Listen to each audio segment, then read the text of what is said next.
You stand before an audience, and your heart pounds so violently you're certain everyone can hear it. Your hands shake uncontrollably, and your mind goes completely blank despite hours of preparation. Every time you think about speaking in public, that familiar wave of panic washes over you, the sweaty palms, the racing thoughts, the overwhelming urge to flee, and you wonder if you'll ever overcome this paralyzing fear that's holding back your career and personal growth. I am Dale Carnegie, and I transformed from a terrified farm boy who couldn't speak 2 words in public without trembling into the man who taught millions to become confident, compelling speakers. Through my decades of teaching and research, I discovered the exact methods that can completely eliminate public speaking fear and transform anyone into a natural, confident communicator. What I'm going to share with you today will revolutionize how you approach public speaking, turning your greatest fear into your most powerful advantage. But first, like this video, subscribe for more life-changing communication wisdom, and comment below where you're watching from. I want to see which corners of the world are ready to find their voice. I grew up on a farm in Missouri where the loudest sound I ever made was ringing the old school bell to call my siblings in for supper. Even that simple act terrified me. The thought of drawing attention to myself, of everyone looking in my direction, filled me with dread. I was the boy who hid behind his mother's skirt when visitors came, who would rather go hungry than ask the store clerk a question, who broke into a cold sweat at the mere thought of speaking up in class. My father was a hard-working man who believed in the value of education, but he couldn't understand why his son trembled like a leaf whenever called upon to recite in school. I remember the first time I had to stand before my one-room schoolhouse and deliver a simple poem. My legs shook so violently I thought I might collapse. My voice cracked and squeaked like a rusty gate. The words I had practiced 100 times at home vanished from my mind completely, leaving me standing there in mortifying silence while my classmates snickered. That night, I cried myself to sleep, convinced I was cursed with some terrible defect that would prevent me from ever succeeding in life. How could someone who couldn't speak to coherent sentences ever amount to anything? The humiliation burned in my chest like a physical wound, and I vowed never to put myself in such a position again. But avoidance wasn't an option. Life kept demanding that I speak up, and each failure compounded my terror. In college, I was required to take a public speaking course, and I nearly dropped out rather than face that torture. The professor assigned impromptu speeches, and I would spend sleepless nights dreading my turn. When my name was called, I would stand frozen, my mind blank, my heart pounding so hard I was certain everyone could hear it. The physical symptoms were overwhelming. My hands would shake uncontrollably, my mouth would go dry as dust, and I would break into a cold sweat that left me feeling faint. My voice would come out as barely a whisper, then crack embarrassingly when I tried to speak louder. I felt like my body was betraying me, sabotaging any chance I had of communicating effectively. One particularly devastating experience nearly broke me completely. I had prepared extensively for a class presentation on agriculture, a topic I knew intimately from growing up on the farm. I had practiced in front of the mirror, rehearsed with my roommate, and felt reasonably confident in my material. But when I stood before that classroom, something catastrophic happened. My mind went completely blank, not just forgetting a few words or losing my place, complete, total emptiness. I stood there for what felt like an eternity, opening and closing my mouth like a fish out of water, while 30 pairs of eyes stared at me with a mixture of pity and amusement. I finally mumbled an apology and sat down, my face burning with shame. I wanted to disappear, to transfer schools, to give up on any dreams that required me to speak in public. That night, I seriously considered leaving college altogether. What was the point of getting an education if I could never communicate what I had learned? But something inside me rebelled against that defeat. Maybe it was my father's stubborn determination that had been passed down to me, or perhaps it was the realization that running away would only make the problem worse. I began to understand that this fear wasn't just about speaking, it was about my entire future. Every worthwhile career, every meaningful relationship, every opportunity to make a difference in the world required the ability to communicate effectively. I made a decision that changed everything. Instead of avoiding speaking opportunities, I would seek them out. I would face my fear head-on, systematically and deliberately, until I conquered it completely. I didn't know then that this decision would not only transform my own life, but eventually help millions of others overcome the same paralyzing terror. The journey from that trembling farm boy to becoming someone who could speak confidently to thousands wasn't quick or easy. It required me to understand fear itself, to develop specific techniques for managing anxiety, and to practice relentlessly until confidence became my natural state. But every step of that journey taught me something valuable about the nature of fear and the power we all possess to overcome it. That old school bell still rings in my memory, reminding me of where I started and how far anyone can travel when they refuse to let fear define their limits. Through my years of teaching thousands of students, I became fascinated by the mechanics of fear itself. What exactly happens in our bodies and minds when we face the prospect of public speaking? Why does this particular activity trigger such an intense response in so many people? I spent countless hours observing students, documenting their symptoms, and analyzing the patterns I discovered. The physical manifestations of speaking fear are remarkably consistent across different people. I've watched students experience rapid heartbeat, sweating palms, trembling hands, dry mouth, shallow breathing, and that familiar feeling of butterflies in the stomach. Some develop headaches or feel nauseous. Others experience what they describe as tunnel vision or feeling lightheaded. These aren't signs of weakness, they're the body's ancient survival system responding to what it perceives as a threat. You see, our nervous system can't distinguish between a charging tiger and a waiting audience. Both trigger the same fight or response that kept our ancestors alive on dangerous savannas. When your brain interprets the speaking situation as threatening, it floods your system with adrenaline and stress hormones, preparing you to either fight the danger or flee from it. Your heart races to pump blood to your muscles, you sweat to cool your body for action, and your breathing becomes shallow to take in more oxygen quickly. But here's what I found most interesting. The mental component of fear often proves more devastating than the physical symptoms. I've observed students whose minds create elaborate catastrophic scenarios about what might go wrong. They imagine forgetting their words, being laughed at, having their ideas rejected, or being exposed as incompetent frauds.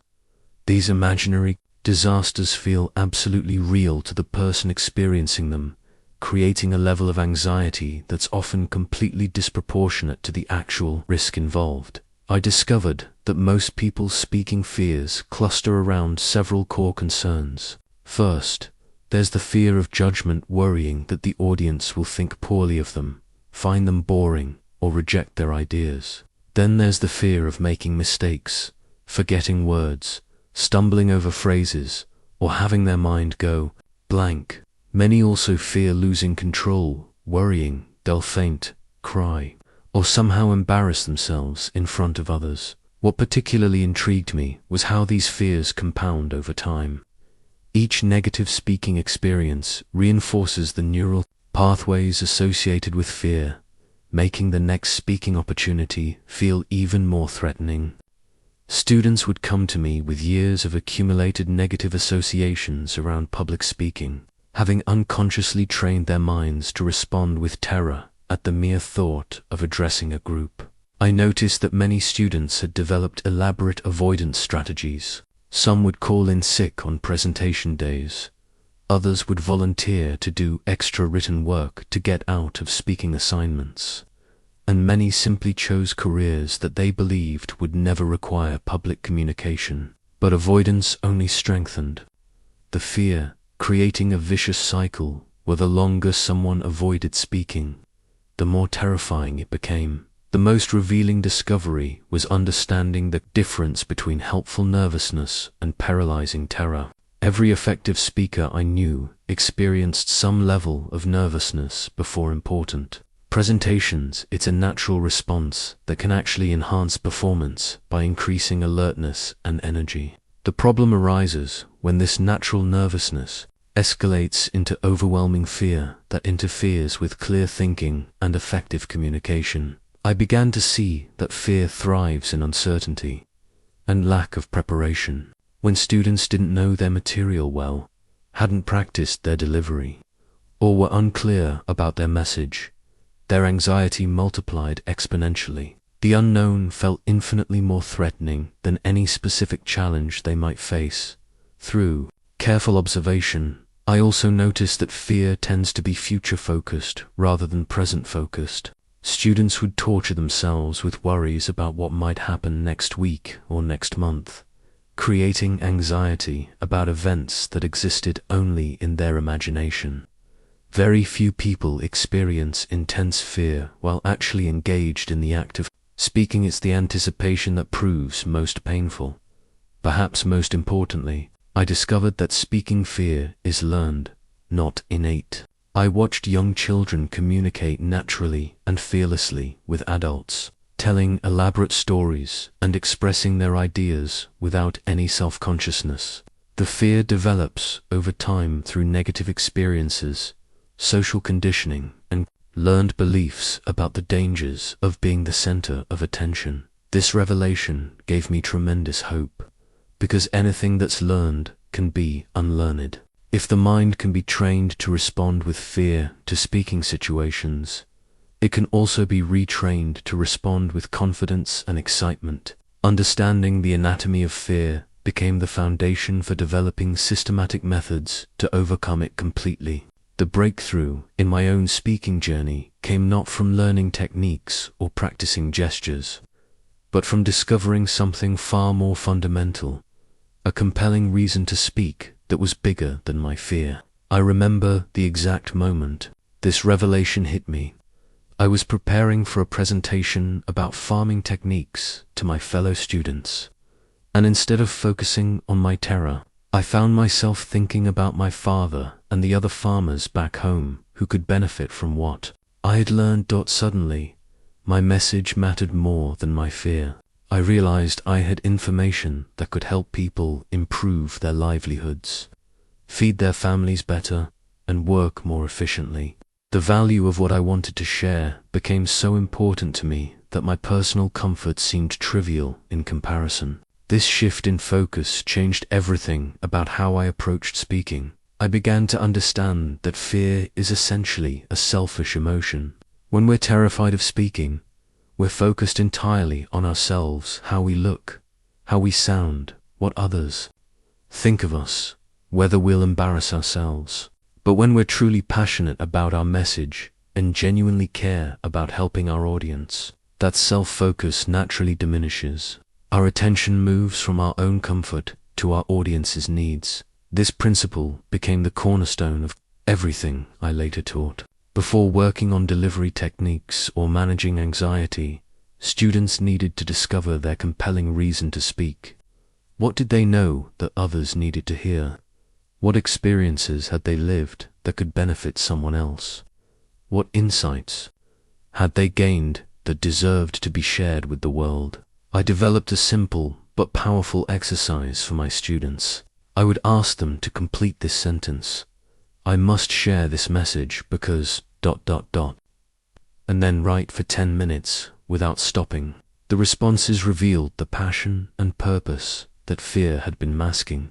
One student wrote about workplace safety after witnessing a preventable accident. Another discovered her mission to help working mothers balance career and family. A third realized his calling to teach financial literacy to young adults. What amazed me was how quickly students' entire demeanor changed when they connected with their deeper purpose. The same person who had been trembling with fear while thinking about giving a speech would become animated and confident when talking about their mission to help others. Their voice would strengthen, their posture would improve, and their message would become clear and compelling. I learned that authentic confidence comes from having something valuable to say and genuinely caring about saying it well. When your why is strong enough, the how becomes much easier to figure out. Students who struggled for weeks with basic speaking mechanics would suddenly deliver powerful presentations once they tapped into their authentic passion. The key was helping people understand that they already possessed valuable knowledge and experiences worth sharing.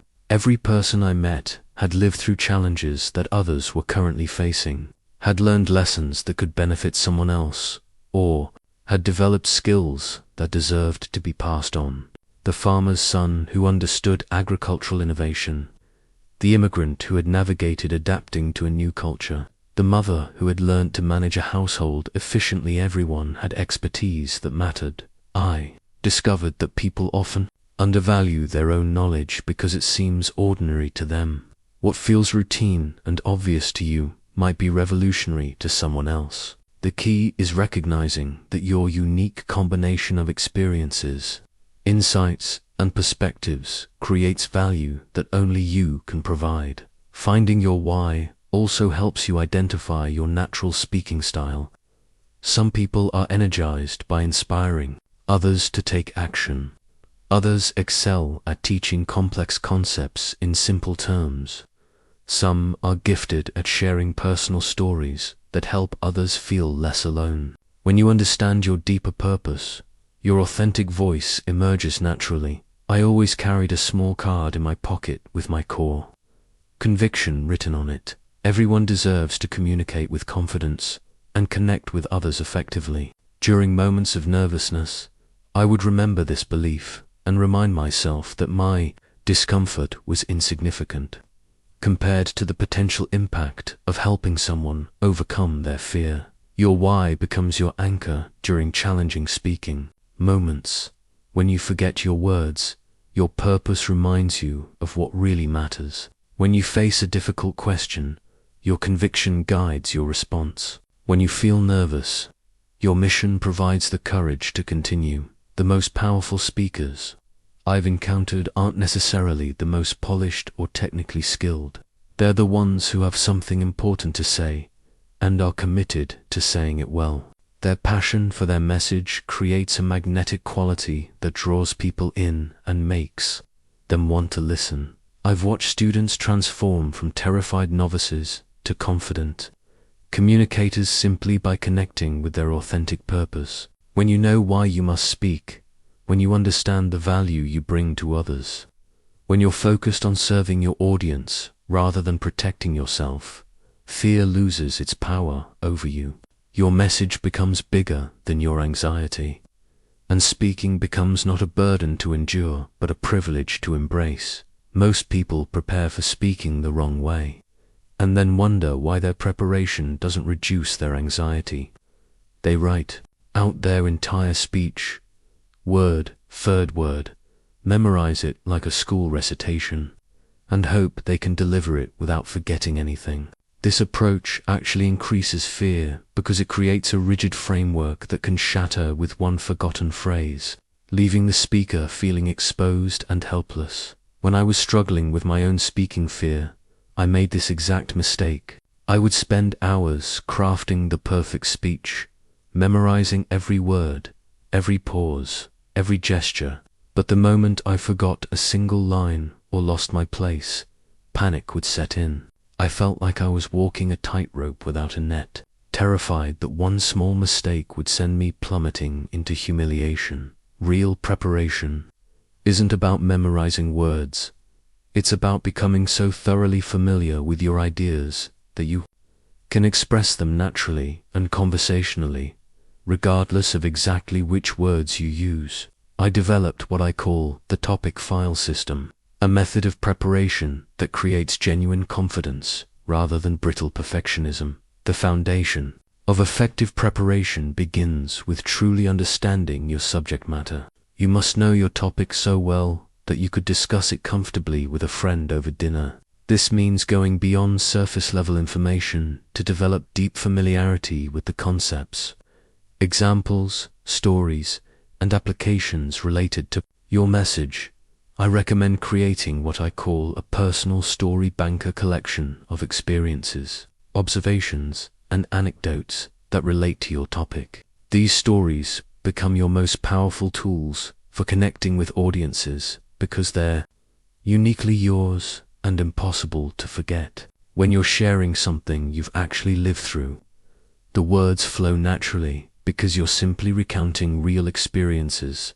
For each main point in your presentation, develop multiple ways to explain the same concept. Have a simple explanation for beginners, a detailed version for experts, and several different analogies or examples you can use depending on your audience's response. This redundancy gives you tremendous confidence because you know that if one approach doesn't work, you have several alternatives ready. I learned to create what I call entry points, different ways to begin discussing any aspect of your topic. Instead of having one rigid opening that must be delivered exactly as memorized, develop several possible beginnings so you can adapt to the moment, the audience, or your own state of mind. The same principle applies to transitions between points and your conclusion. Practice should focus on ideas rather than exact words. Instead of rehearsing a memorized script,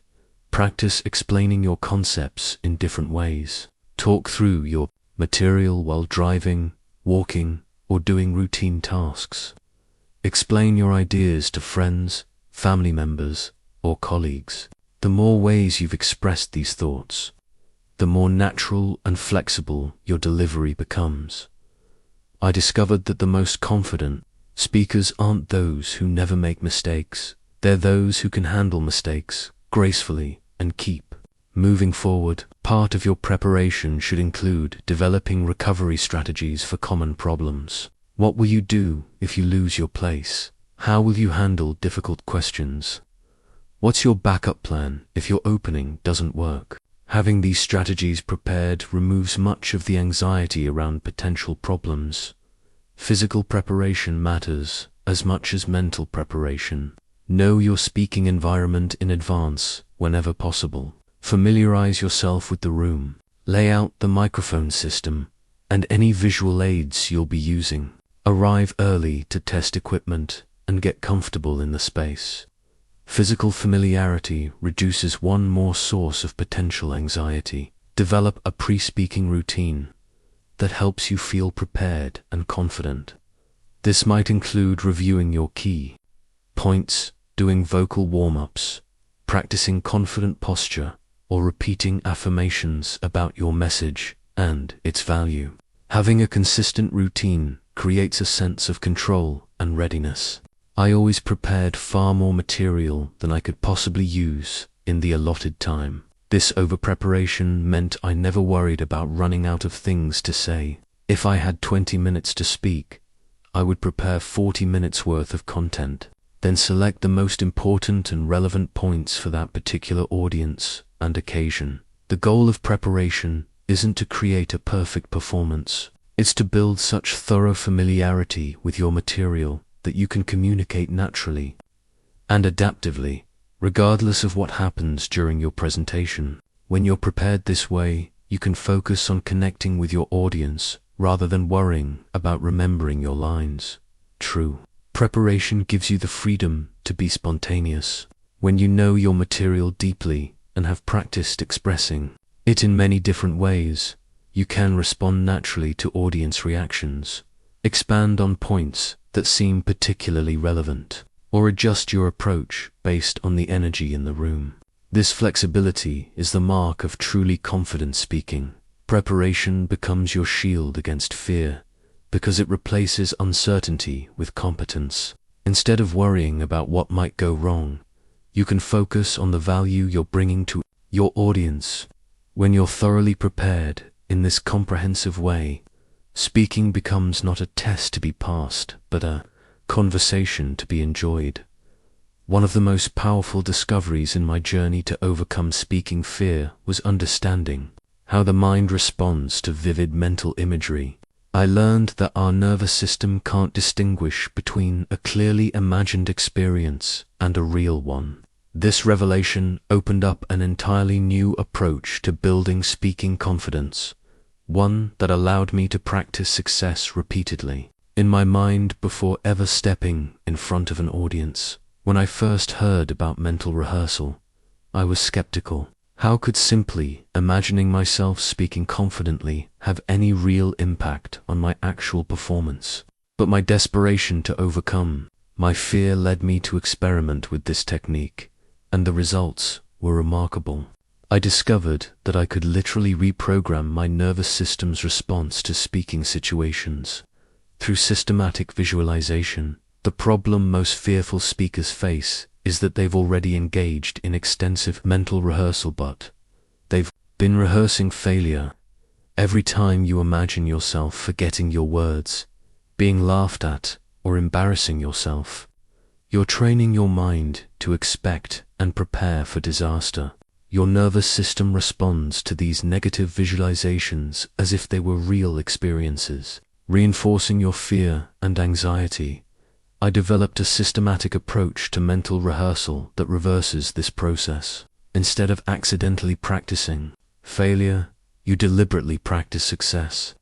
But this isn't just positive thinking or wishful hoping, it's detailed, sensory-rich mental practice that creates real neural pathways associated with confident speaking. The key to effective visualization is specificity and emotional engagement. Vague images of doing well have little impact. You need to create detailed mental movies that include all your senses and generate genuine feelings of confidence and success.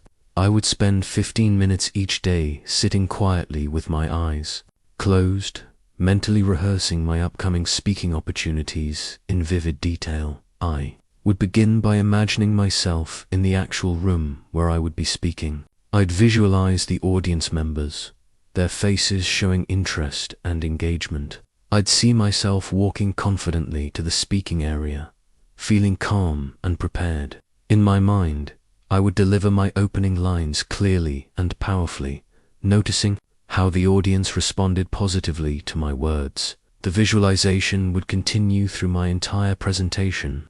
I'd imagine explaining my main points with clarity and passion, seeing audience members nodding in understanding and agreement. I'd visualize handling questions confidently, feeling pleased with my thoughtful responses. Most importantly, I'd experience the emotions of success, the satisfaction of communicating effectively, the joy of connecting with others, the pride in sharing valuable information. What made this technique so powerful was that I wasn't just seeing success, I was feeling it. The emotions generated during visualization create the same neural patterns as actually experiencing success. Each mental rehearsal strengthened my confidence and reduced my anxiety about real speaking situations. I learned to make my mental rehearsals as realistic as possible. If I knew I might face difficult questions, I would include those challenges in my visualization and practice responding calmly and thoughtfully. If I was concerned about making mistakes, I would visualize myself recovering gracefully and continuing with confidence.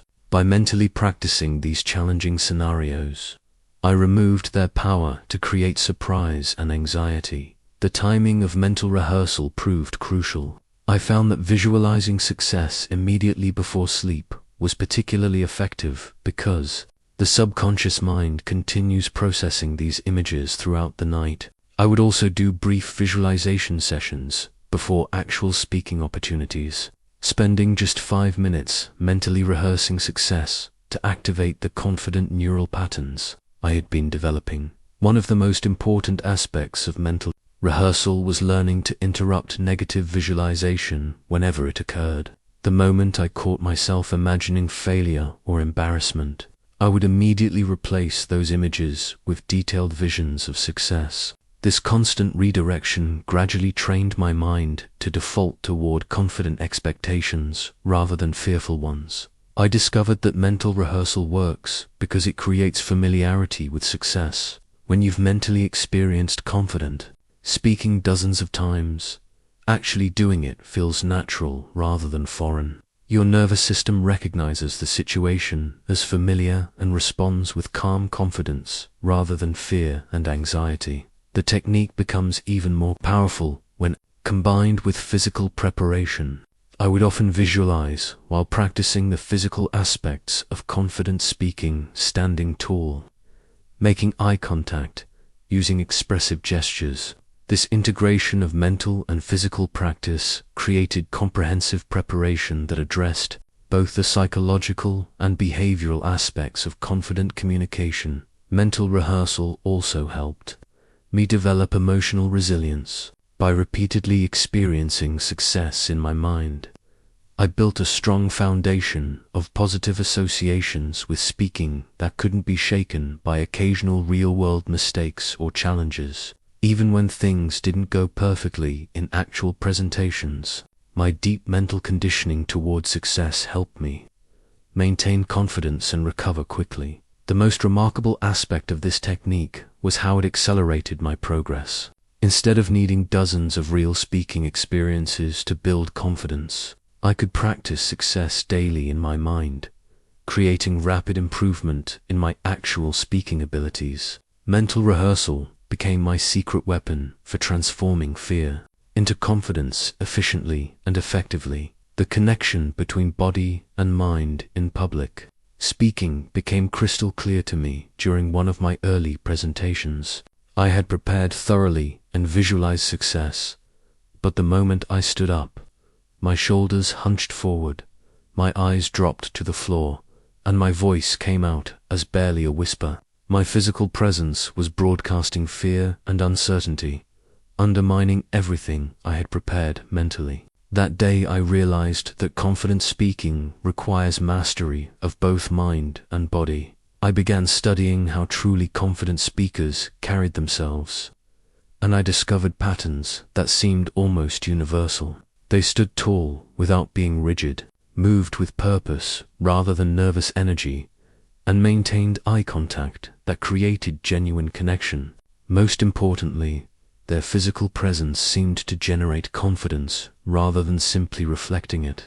Their posture and breathing actually influenced their mental state. The foundation of confident physical presence begins with what I call the Carnegie stance. This isn't about rigid military posture, but rather about finding your natural alignment that conveys both strength and approachability. Stand with your feet slightly apart, weight evenly distributed, shoulders back but relaxed. Imagine a string pulling you gently upward from the crown of your head, lengthening your spine without creating tension. Breathing proved to be the most immediate tool for managing physical anxiety. When fear strikes, our breathing becomes shallow and rapid, which sends distress signals throughout our body and mind. I developed a simple breathing technique that I could use anywhere, anytime I felt nervous. Breathe in slowly through your nose for a count of 4, hold for a count of 4, then exhale through your mouth for a count of 6. This pattern activates the nervous system's relaxation response almost immediately. I discovered that how you breathe determines not only how you feel, but how you sound. Shallow, anxious breathing produces a weak, shaky voice that betrays your nervousness to the audience. Deep, controlled breathing supports a strong, steady voice that conveys confidence and authority. Before every speaking opportunity, I would spend several minutes focusing entirely on deep, rhythmic breathing to center myself physically and mentally. Eye contact transformed from my greatest fear into my most powerful tool for connection. Initially, looking directly at audience members felt impossibly intimidating.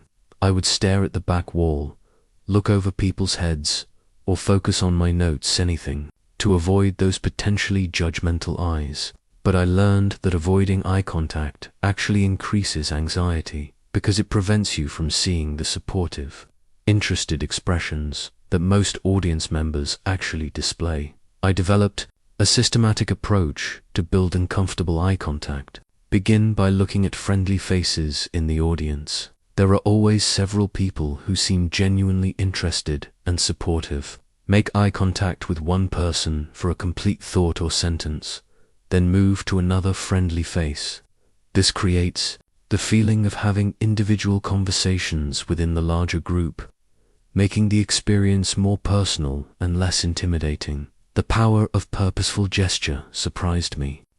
When I was nervous, my hands would either hang limply at my sides or fidget nervously with pens, papers, or my clothing.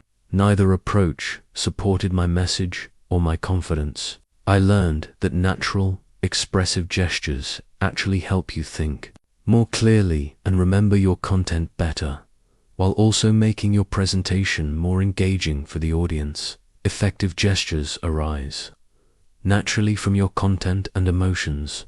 When you're genuinely enthusiastic about your ideas, your hands want to move to support your words.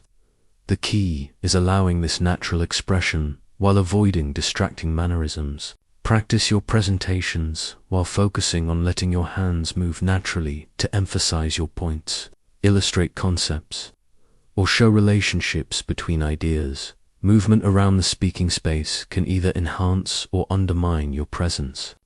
Nervous pacing or swaying broadcasts anxiety, while purposeful movement can emphasize transitions, create energy, and help you connect with different sections of your audience. I learned to plan my movement as deliberately as I planned my words, moving closer to the audience during intimate stories, stepping to one side to introduce new points, or moving center stage for conclusions. Vocal presence extends far beyond just being loud enough to be heard. Your voice carries emotional information that can either support or sabotage your message.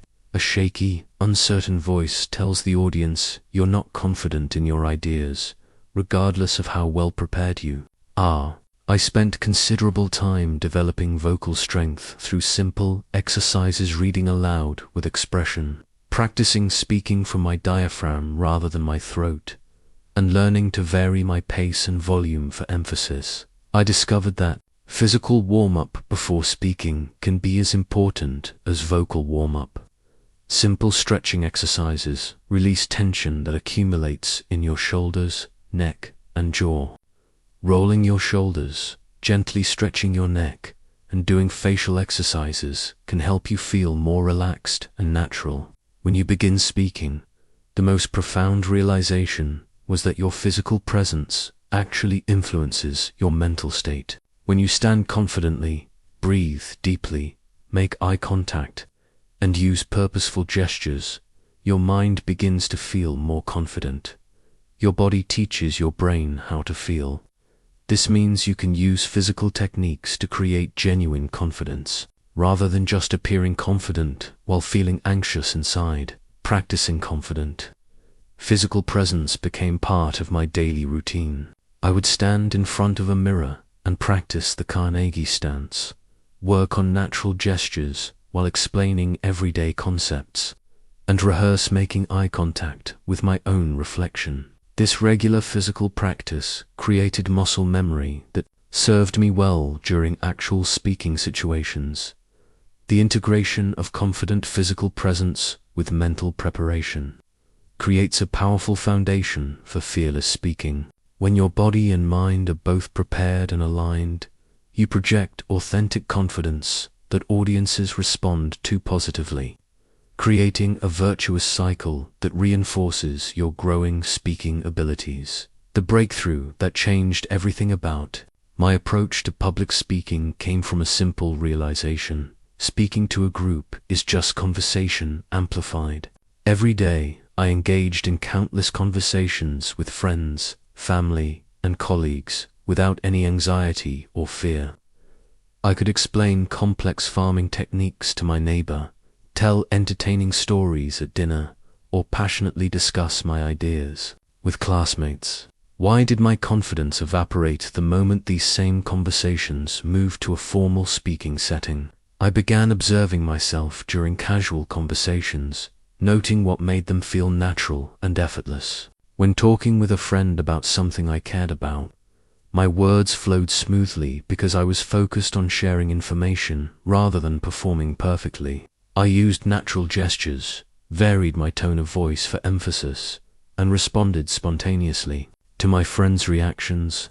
Most importantly, I wasn't worried about being judged. I was simply communicating. The artificial formality of traditional public speaking had been sabotaging my natural communication abilities.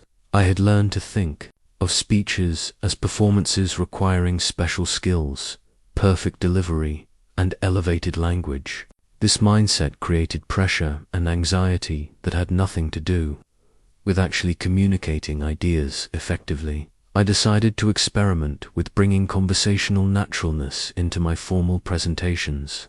Instead of delivering a speech to an audience, I would have a conversation with a group of individuals. This shift in perspective immediately reduced my anxiety because conversation felt familiar and comfortable rather than foreign and threatening. The first element I borrowed from conversation was directness and simplicity in language. In casual conversation, I never worried about using impressive vocabulary or complex sentence structures.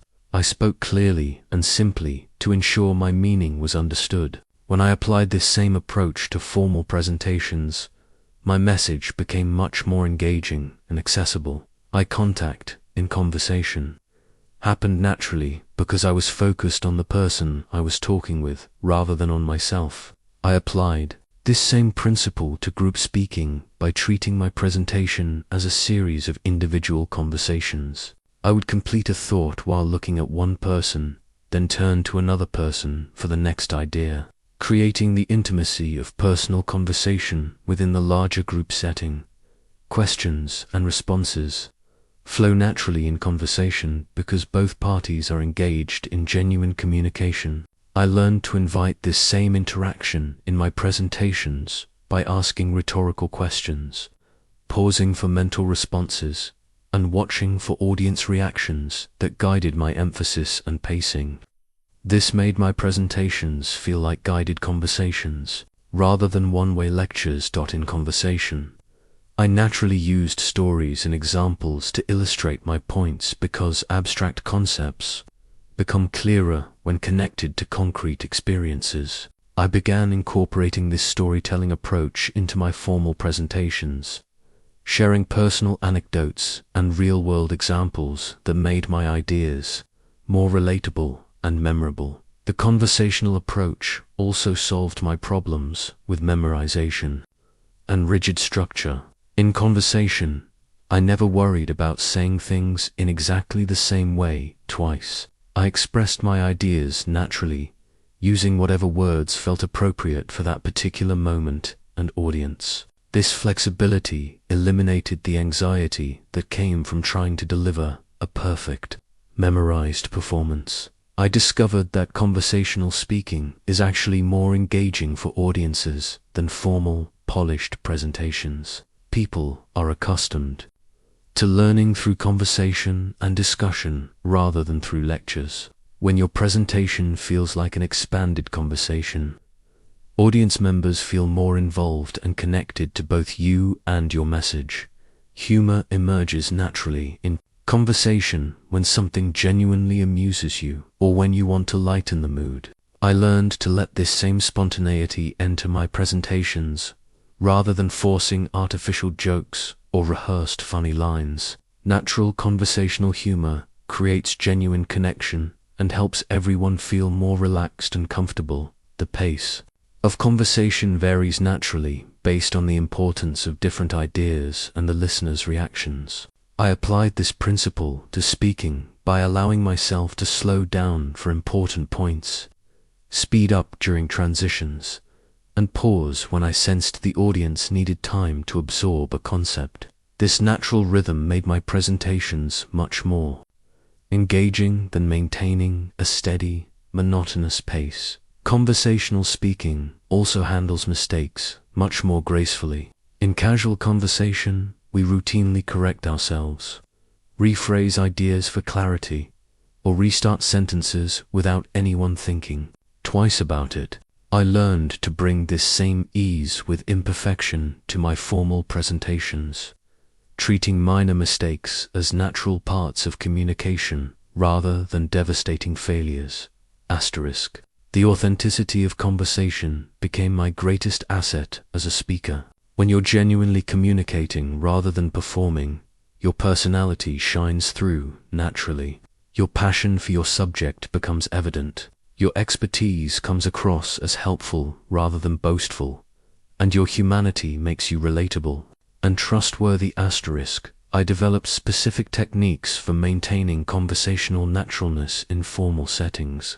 I would arrive early to chat informally with audience members, creating personal connections that continued when I began my presentation.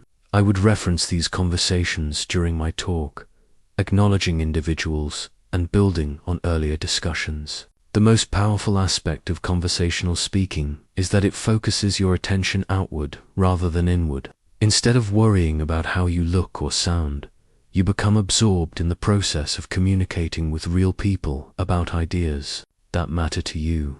This shift in focus naturally reduces anxiety and increases effectiveness. Mastering the art of natural conversation in formal speaking settings transformed not only my confidence, but also my impact as a communicator. Audiences responded much more positively to conversational presentations because they felt included in the communication process rather than subjected to a formal performance. One of the most liberating discoveries in my journey was understanding that the physical sensations I had labeled as fear were almost identical to the sensations of excitement. The rapid heartbeat, increased energy, heightened alertness, and surge of adrenaline that I had interpreted as signs of danger were actually my body's way of preparing for peak performance. The difference between fear and excitement wasn't in the physical experience, it was in how I chose to interpret those sensations. This revelation came during a particularly important presentation, where I arrived feeling my usual pre-speaking anxiety. My heart was racing, my energy was high, and I could feel the familiar surge of adrenaline. But instead of telling myself I'm terrified, I decided to experiment with a different interpretation. I'm excited and ready to share something valuable. The moment I reframed my physical state, everything changed. The same energy that had felt threatening suddenly felt empowering. I began studying athletes and performers who regularly faced high-pressure situations, similar to public speaking. What I discovered was that the most successful ones had learned to interpret their nervous energy as excitement rather than anxiety. They welcomed the adrenaline rush because they understood it would enhance their performance rather than hinder it. The key insight was that trying to eliminate nervousness entirely was both impossible and counterproductive. That energy serves an important purpose, sharpens your focus, increases your alertness, and gives you the intensity needed for compelling communication. The goal isn't to become completely calm, but rather to channel your natural energy in a positive direction. I developed what I call the energy transformation technique. Instead of fighting against my physical arousal before speaking, I would consciously redirect it toward excitement about my opportunity to connect with the audience. I would tell myself, this energy means I'm ready to do something important. My body is preparing me for peak performance. I'm excited about sharing this valuable message. The language we use to describe our experience has tremendous power over how we feel. I learned to eliminate fear-based words from my internal dialogue before speaking. Instead of saying, I'm nervous, I would say I'm energized. Rather than I'm scared, I would think I'm excited. This simple shift in vocabulary began to reprogram my automatic response to speaking situations. Breathing techniques became crucial for transforming nervous energy into positive excitement.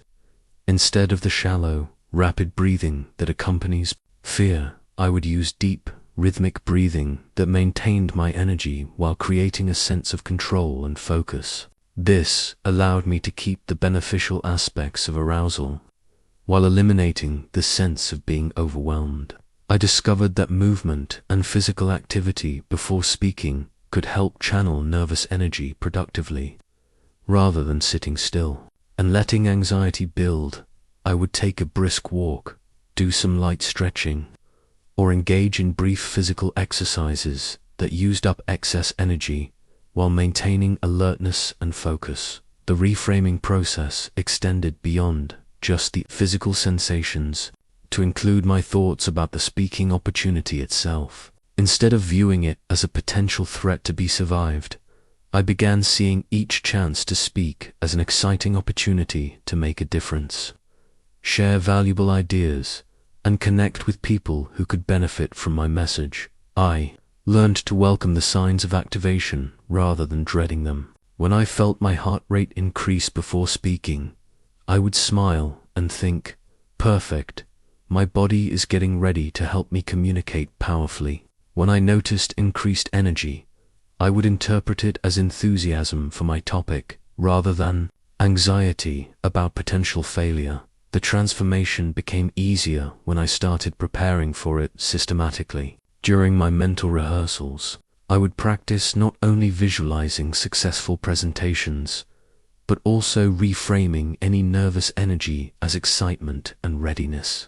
This mental practice made the reframing process automatic rather than requiring conscious effort in the moment. Music became a powerful tool for reinforcing the excitement interpretation. I would listen to energizing, uplifting music before speaking opportunities, associating my heightened arousal with positive, excited feelings rather than fearful ones. This created a conditioned response that helped my body automatically interpret speaking energy as positive. I also began to notice and appreciate the enhanced performance that came with this excited energy. My thinking was sharper, my reactions quicker, and my passion more evident when I was energized, rather than trying to remain completely calm. This positive feedback loop reinforced my new interpretation of pre-speaking arousal. The social aspect of this reframing proved important as well. Instead of hiding my energy and trying to appear completely calm, I would acknowledge my excitement to audience members I met before presentations. Comments like "I'm really excited to share these ideas with you" not only felt authentic, but also created positive expectations and connections. One of the most powerful aspects of this transformation was learning to trust my body's wisdom. The energy and alertness I experienced before speaking weren't problems to be solved. They were resources to be utilized. My nervous system was actually trying to help me perform at my best by providing the activation needed for peak communication. The long-term impact of consistently reframing nervous energy as excitement was profound. Over time, my automatic response to speaking opportunities shifted from anxiety to anticipation. The same physiological arousal that had once felt threatening began to feel like a welcome sign that I was about to do something meaningful and impactful. This energy transformation technique became one of my most effective tools for helping other fearful speakers. Once they understood that their nervous energy was actually a sign of readiness rather than danger, they could begin channeling it toward powerful, exciting communication rather than fighting against it unsuccessfully. I learned through painful experience that the first 30 seconds of any presentation determine not only how the audience responds, but also how confident you feel throughout the entire speech. A weak, uncertain opening creates a downward spiral of anxiety that becomes increasingly difficult to overcome. But a strong connecting opening establishes momentum that carries you forward with growing confidence. My early presentations always began with the same nervous ritual. I would approach the podium with obvious anxiety, clear my throat multiple times, shuffle through my notes, and begin with some variation of "good morning. I guess I'm supposed to talk about ... This tentative opening immediately signaled to both the audience and myself that I wasn't confident about what I was doing. The breakthrough came when I realized that audiences actually want speakers to succeed. They're not sitting there hoping you'll fail or looking for reasons to judge you harshly. They've given you their time because they hope to gain something valuable from your presentation. This understanding changed my entire approach to opening a speech. I developed what I call the connection opening way to begin that immediately establishes rapport with your audience while building your own confidence. Instead of starting with formal announcements or apologies, I would begin by acknowledging the shared experience we were having in that moment, or by making a relevant observation about something we all cared about. The most effective openings I discovered were those that started conversations rather than delivered announcements. Instead of "Today, I'm going to talk about farming techniques," I might begin with "How many of you have ever watched a plant grow from seed to harvest and marveled at that daily miracle?" This approach immediately engaged people's minds and hearts, rather than simply informing them about my agenda. Personal stories proved to be the most powerful opening technique I ever found. When you begin with a brief, relevant story from your own experience, several magical things happen simultaneously. First, stories are inherently interesting and capture attention immediately. Second, sharing something personal creates instant intimacy and connection. Third, telling your own story is something you can never forget or mess up because it actually happened to you. I learned to craft opening stories that served multiple purposes. They would illustrate my main theme, establish my credibility on the topic, and create emotional connection with the audience. Most importantly, starting with a story I knew well gave me confidence and momentum that carried into the rest of my presentation. Questions became another favorite opening technique because they immediately involved the audience in my presentation. But these weren't rhetorical questions that people answered silently. I would ask for actual responses, creating interaction from the very first moment. How many of you have ever felt completely overwhelmed by a challenge that seemed impossible?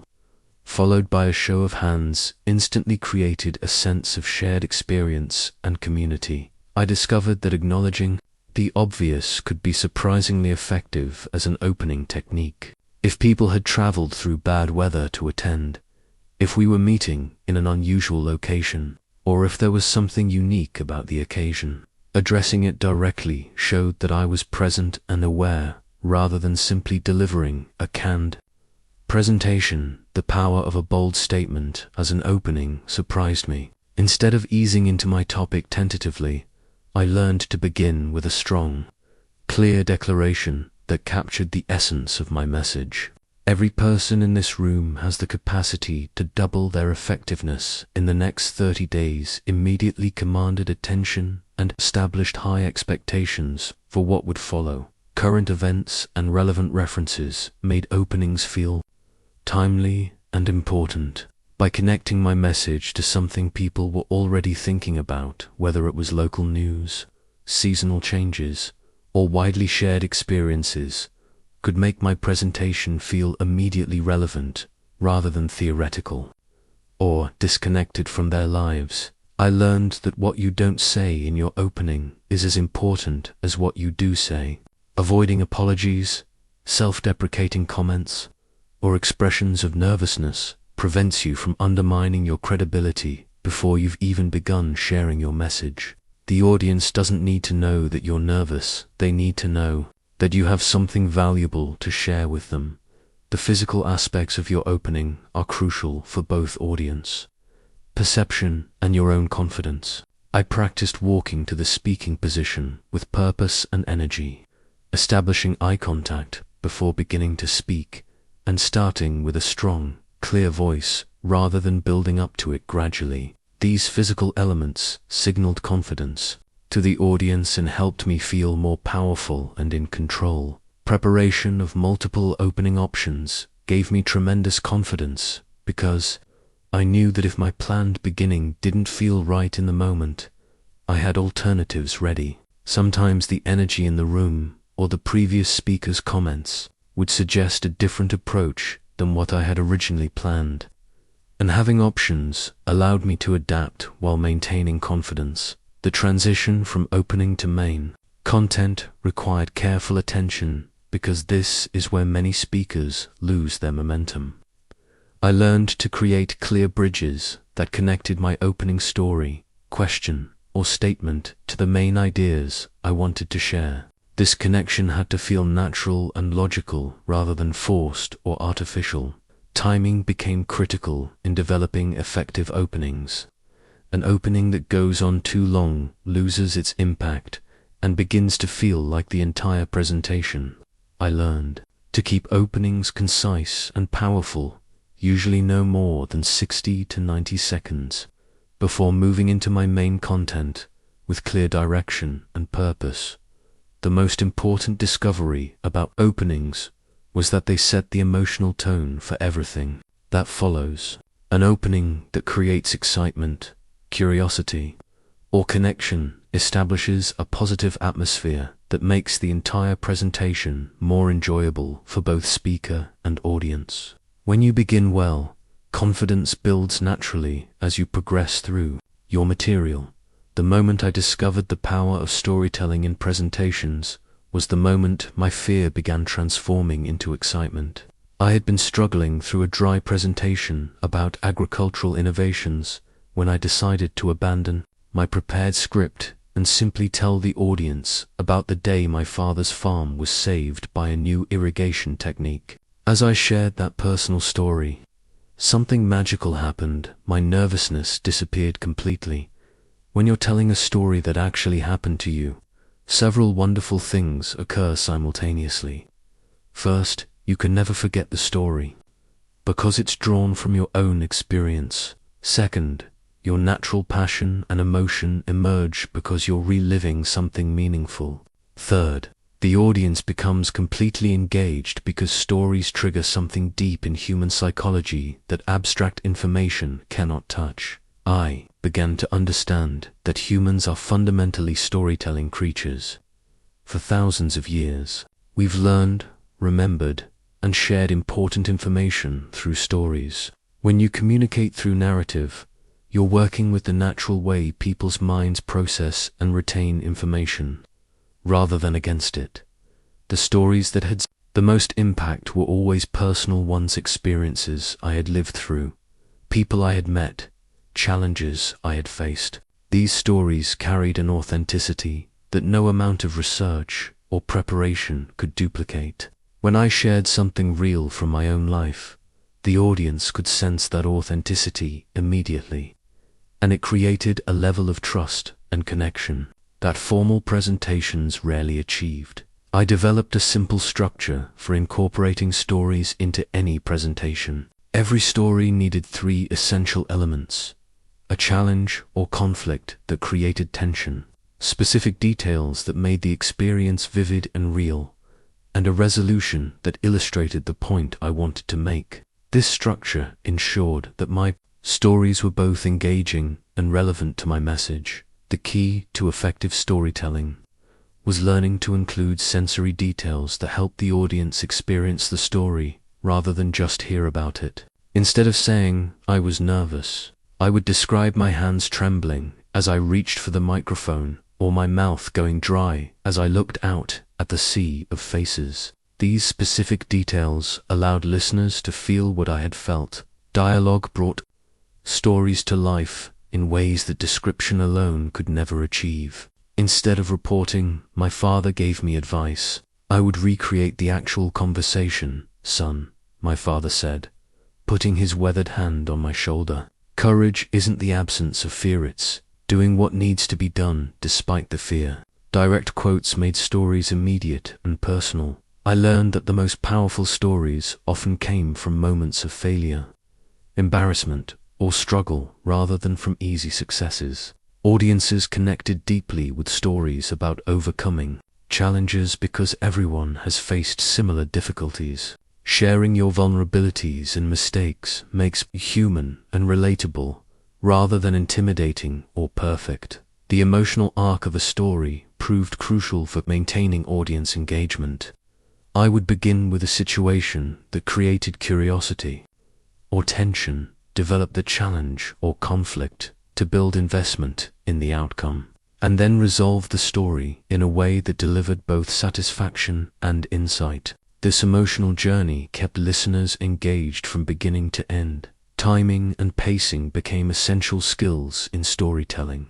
I learned to slow down during important moments, pause for emphasis at key points, and vary my speed to match the emotional content of the story. Fast-paced sections created excitement, while slower moments allowed for reflection and emphasis. The transition from story to main point required careful crafting to feel natural rather than forced.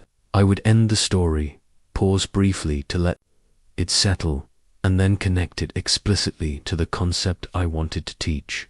That experience taught me something that applies to every challenge we face. This bridge helped the audience understand why the story mattered to them. I discovered that having a collection of personal stories ready for different occasions gave me tremendous confidence as a speaker. I created what I called my story banker, mental collection of experiences organized by the themes and lessons they illustrated. This meant I always had relevant, engaging material available regardless of my topic or audience. The stories didn't have to be dramatic or extraordinary to be effective. Some of my most powerful stories came from everyday experiences, conversations with neighbors, observations from daily life, or simple moments of realization. The key was finding the universal truth or lesson within ordinary experiences that audiences could relate to their own lives.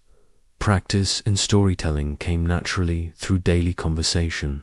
I would tell these stories to friends, family members, and colleagues, refining them through repetition and observing which details and phrases created the strongest responses. This informal practice made formal storytelling feel natural and conversational. One of the most valuable discoveries was that stories eliminate the need for complex explanations or abstract concepts. Instead of trying to define leadership through theories and principles, I could tell a story about a moment when I witnessed true leadership in action. The story communicated the concept more powerfully than any definition could. Stories also provided natural breaks in presentations, giving both speaker and audience moments to pause and absorb important ideas. After sharing an engaging story, I could see that people were thinking about their own experiences and making personal connections to the concepts I was teaching. The confidence that comes from storytelling is unlike any other speaking confidence because it's rooted in authenticity rather than performance. When you're sharing real experiences that matter to you, you're not trying to remember lines or deliver a perfect presentation. You're simply communicating something true and meaningful.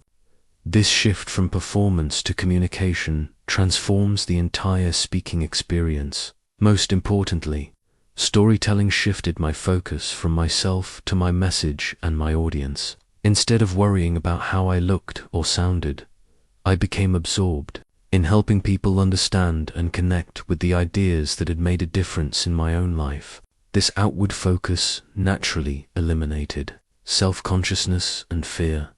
Nothing terrified me more in my early speaking days than the prospect of questions from the audience. During my presentations, I would dread the moment when someone might ask something I couldn't answer, challenge my ideas, or expose gaps in my knowledge. The fear of being caught unprepared or looking foolish in front of a group made question periods feel like intellectual torture sessions rather than opportunities for meaningful dialogue. My anxiety about questions stemmed from a fundamental misunderstanding about what was actually happening during these interactions. I thought questions were tests that I needed to pass perfectly, rather than genuine requests for information or clarification.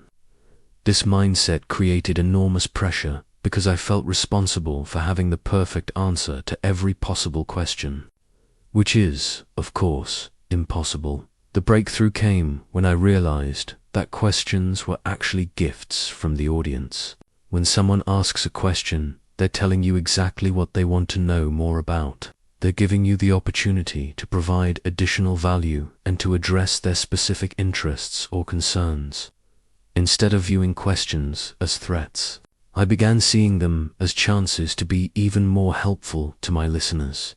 I developed what I call the question strategy method, systematic approach for handling any question with confidence and grace. The first step is always to listen completely to the entire question without interrupting or mentally preparing your response while they're still talking.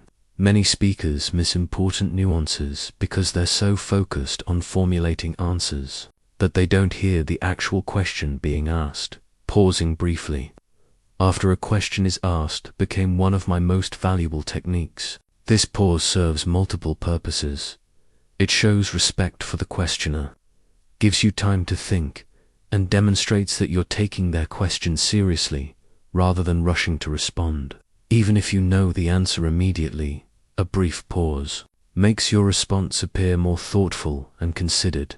Restating or clarifying the question proved essential, especially in larger groups where not everyone might have heard clearly. If I understand correctly, you're asking about ...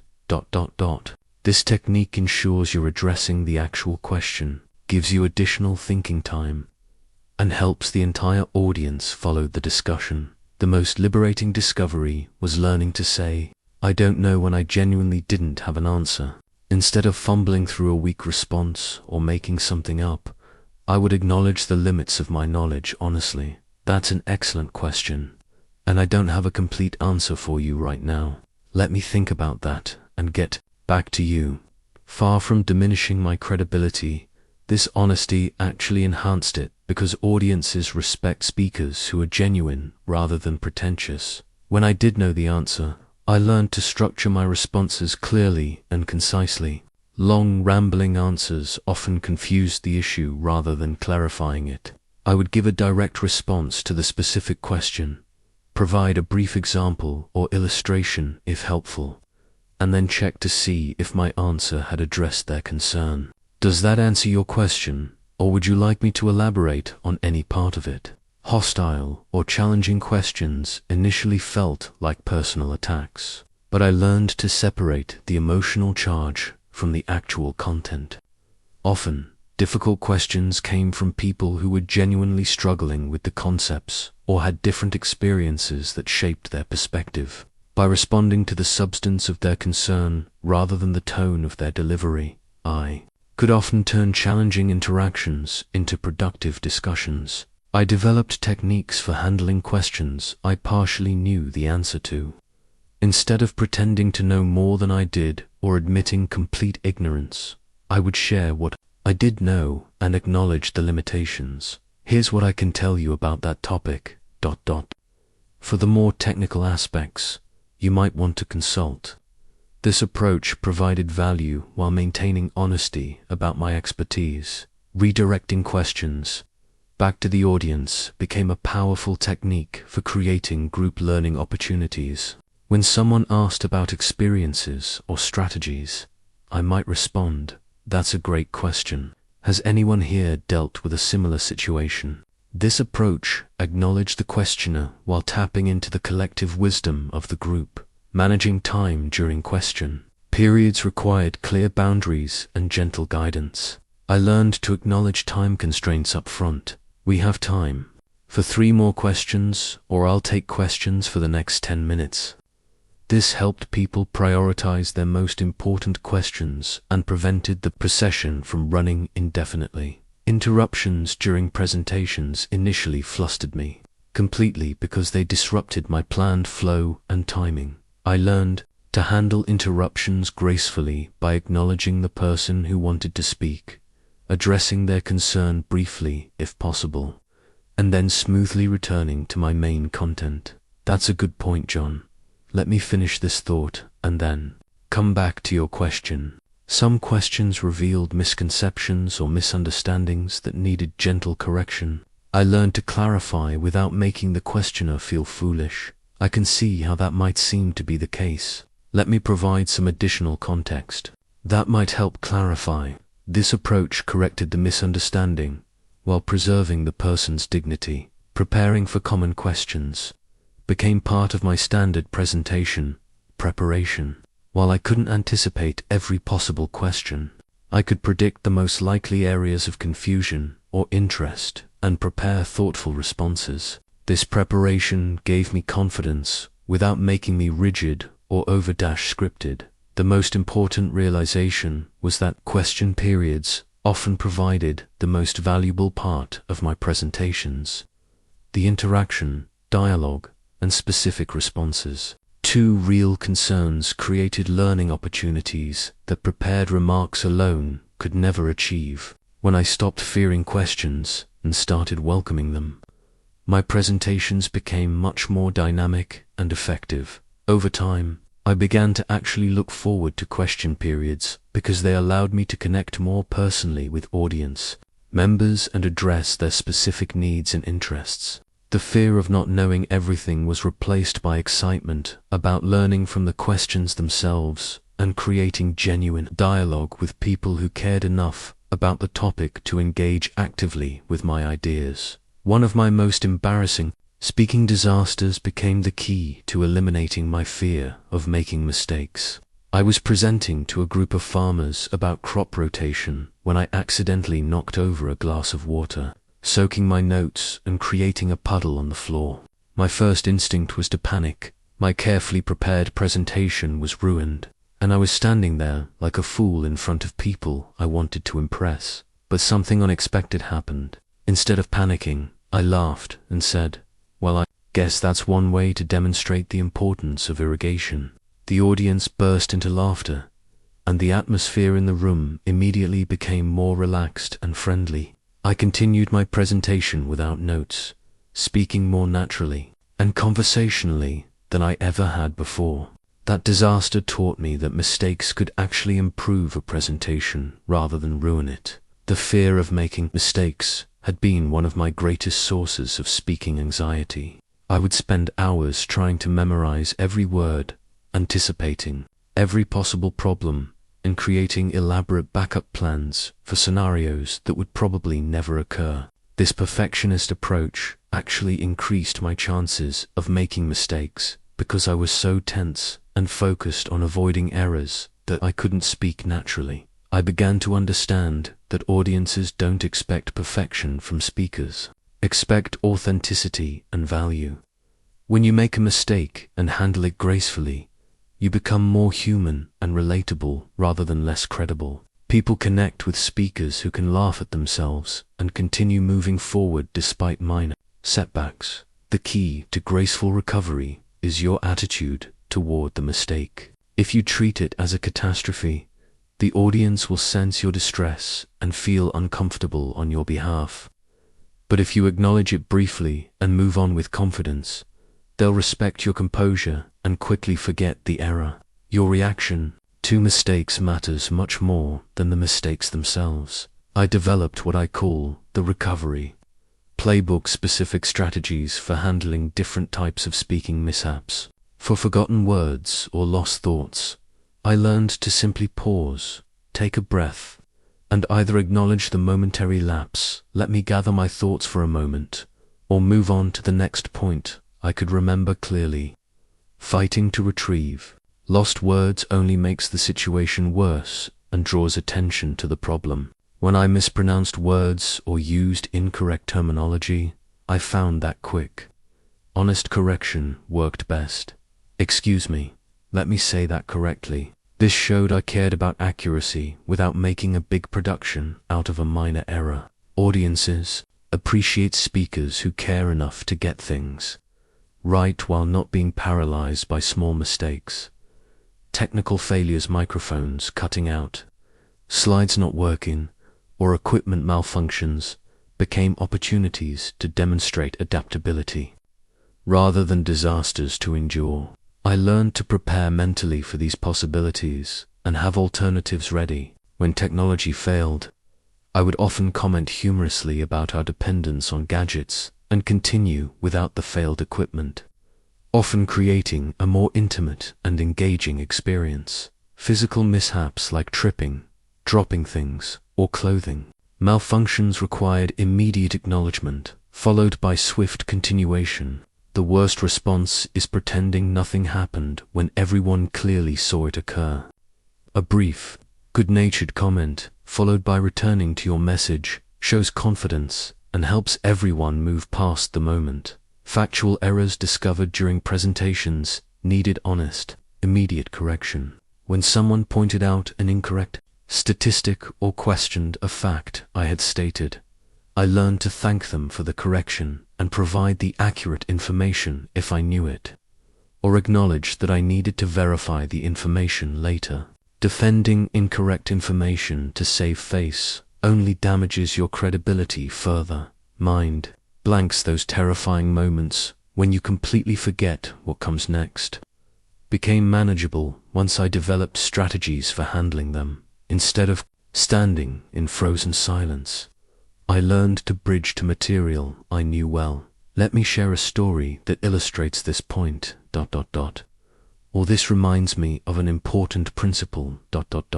These bridges bought me time to regain my bearings while providing value to the audience. Time management mistakes, like running long or finishing early, required honest acknowledgement and quick adjustment. If I was running over my allotted time, I would acknowledge it and either ask permission to continue briefly or summarize my remaining points quickly. If I finished early, I would open the floor for questions or provide additional examples rather than leaving awkwardly. The most important lesson about mistakes was learning to distinguish between actual problems and perceived failures.